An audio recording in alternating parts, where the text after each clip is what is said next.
I grew up in a small village near the city of Ghent in Belgium, and I liked reading books, playing chess, and avoided anything that had to do with sports. My brother, on the other hand, was more of the sporty type. When I was playing with Lego, he started playing football. When I started moving classes, he started switching clubs. When I won the first chess tournament in my village, he became Player of the Year in Germany. When I was still figuring out what to do with my life, he joined Belgium's national football team. When I moved to Brussels to study, he moved to Manchester City to play football. Moving to Brussels made me broke. Moving to Manchester made him the most expensive transfer in Belgian football history. Last year, I won 2 pub quizzes. My brother won the Premier League in the UK and placed 3rd in the World Cup. My brother is now described as one of the best football players in the world. My name is Kamiel de Bruyne, and I am the brother of Kevin de Bruyne. In the beginning, it was hard for me to accept that Kevin would always be the more wealthy and more successful brother. I cried myself to sleep when he moved to Manchester. I missed counting the few coins we had in our shared piggy bank until one day I found a solution to turn this unfortunate situation into a business opportunity. I created a website called brotherofkevindebruyne.com in which I know, right?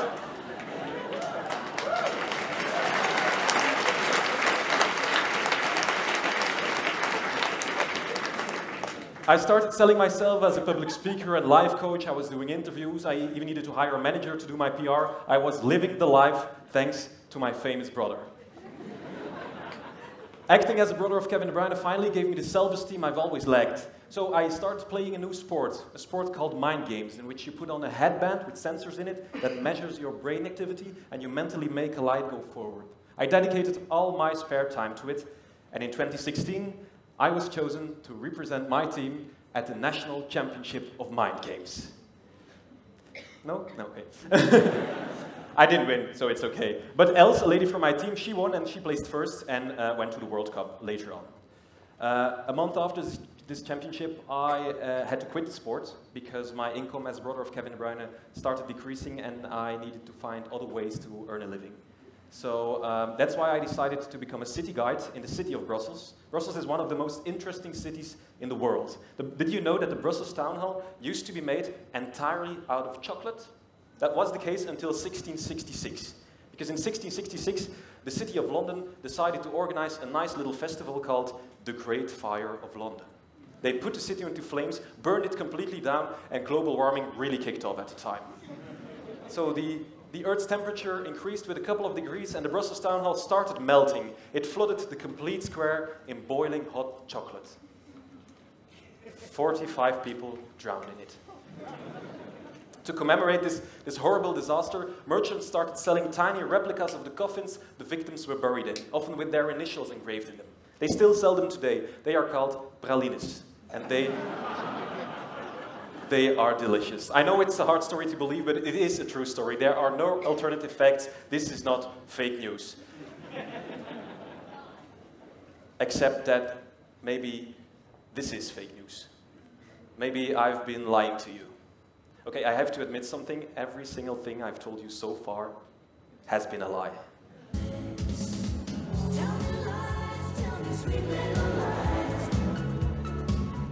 So I was lying to you when I said the Brussels Town Hall was made out of chocolate, and I was lying to you when I said I attended the National Championship of Mind Games, because there is no National Championship of Mind Games. There is no such thing as mind games. It's a sport I've invented. And to come totally clear, my name really is De Bruyne, but I am in fact not at all related to Kevin.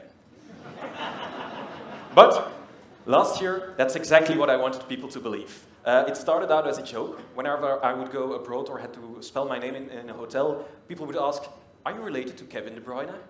And I would, of course, always deny being related.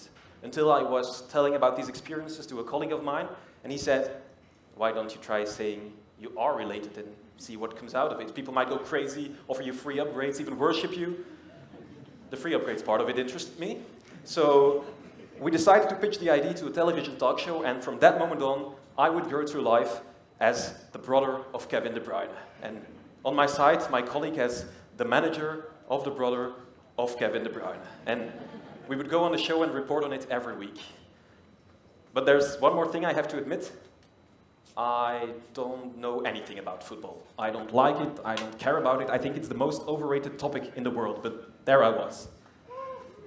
Thanks. First things first, we needed to make the story more believable, so we photoshopped some pictures of me and Kevin to make it more believable. We created the site brotherofkevindebruyne.com. We created fake business cards and 1,000 of these fake signature cards, which I handed out to fans. We even created a couple of fake fan sites in order to have enough references to fool Wikipedia and Google into thinking that I really was the brother of Kevin De Bruyne.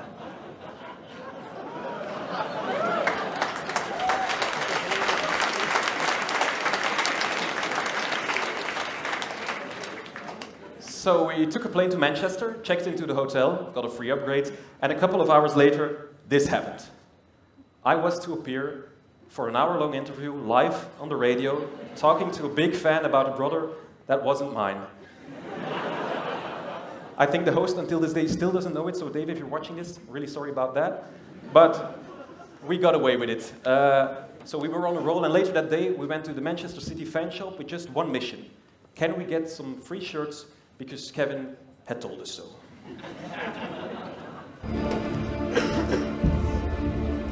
Hi, yeah, I'm here with Kevin De Bruyne's brother, and we're here to pick up these 5 Kevin De Bruyne shirts. Someone sent over an email, you know, already? No, Kevin said we could jump in. Yeah. That's fine. Small, two medium. Yeah, perfect. As an extra large. Yeah, that's perfect.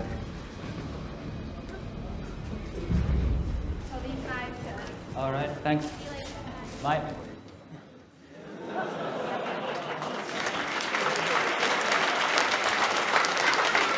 We got away with it. We got 5 shirts for free, so we were definitely on a roll. Later that night, we found out that the club held a secret party at a secret location because Manchester City had won the Premier League in the UK, which apparently is kind of a big deal, I don't know.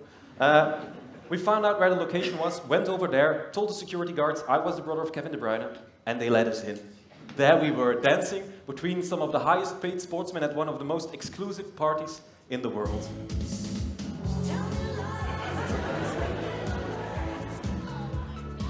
Sometimes it amazes me how easy people believe things. But then again, I think, why wouldn't they? Our brain is wired to waste the least possible amount of energy. That's why it takes shortcuts. And that's what I like to take advantage of. To tell you the truth, I like not telling the truth. So I was lying to you when I said I was the brother of Kevin De Bruyne, and I was lying to you when I said the Brussels Town Hall used to be made entirely out of chocolate, but I wasn't lying to you when I said I was a tour guide. I really am. I even have the umbrella. Look at me. 2 years ago, I started Ceci n'est pas Bruxelles, extraordinary walking tours with a rather shitty guide. The concept is simple.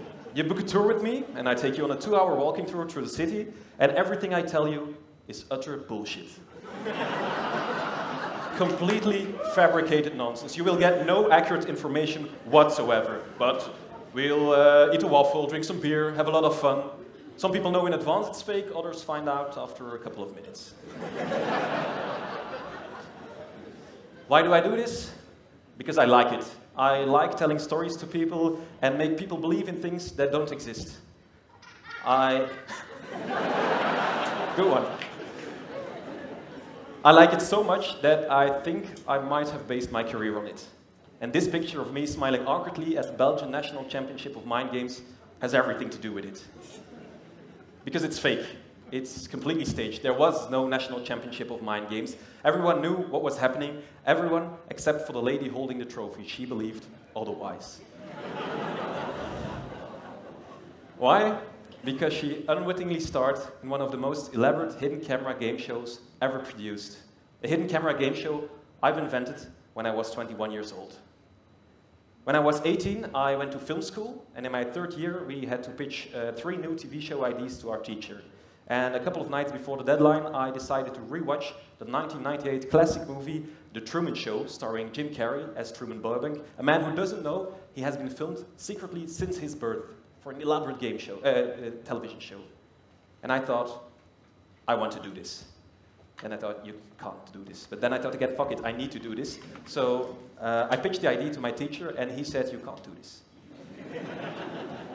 But if you can do this, this will be the bomb. He really said, the bomb. So I started working on the idea. Of course, ethically, you can't start secretly record someone since his birth, but what if you do it later on in his life, and only for 30 days, and you get the help of his friends and family?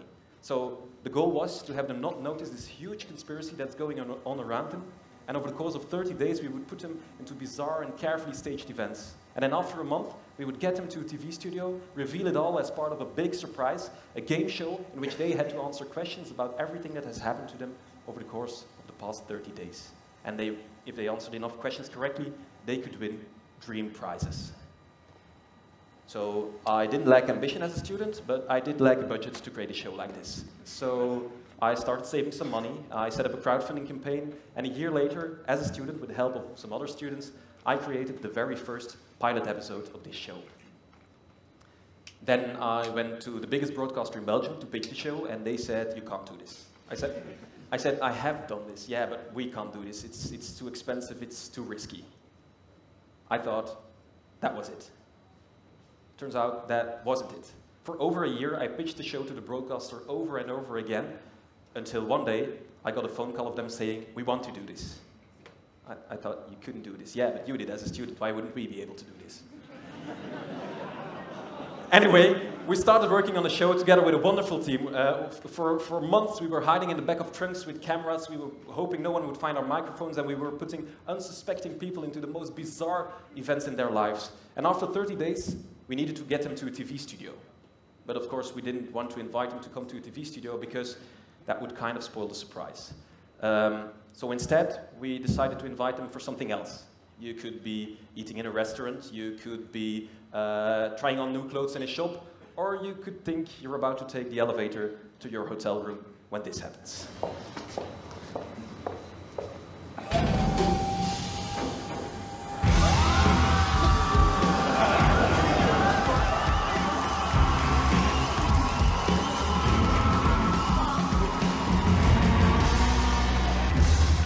There's all your friends and family over there.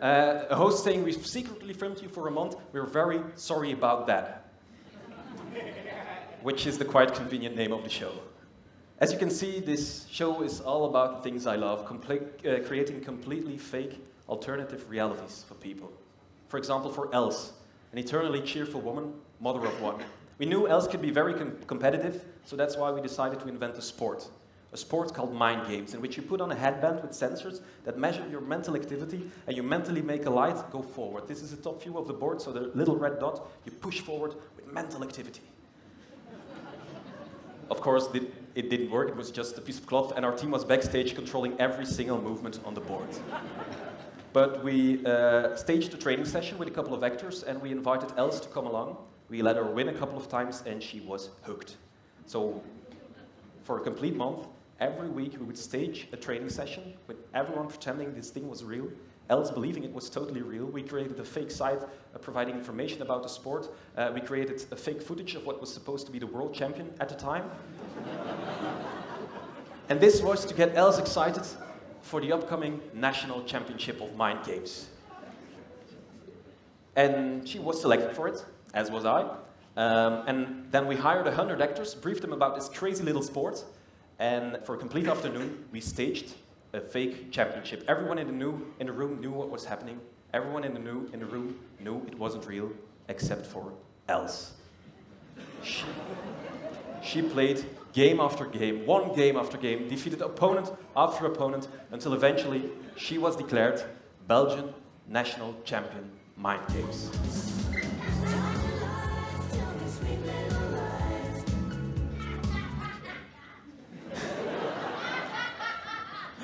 Thanks. The show went on air in September 2016, and in September 2017, when we were secretly recording our second season, the news broke. We were nominated for an International Emmy Award in the category Best Non-Scripted Entertainment. So I went to New York for the very first time in my life. I suited up, was peeing in my pants of stress, ate some mediocre food, because food at the Emmys is really bad. We watched the show, and all of a sudden, this happened. We won the 2017 International Emmy Award for Best Non-Scripted Entertainment with an idea I had when I was a student.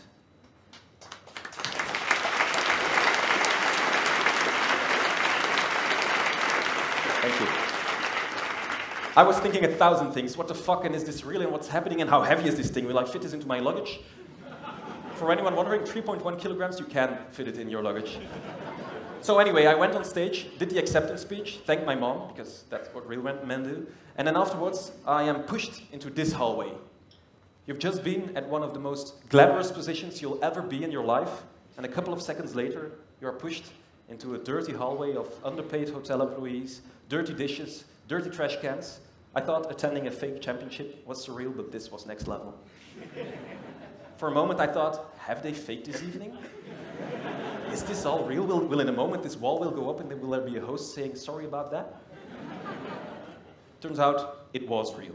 We did win the Emmy Award.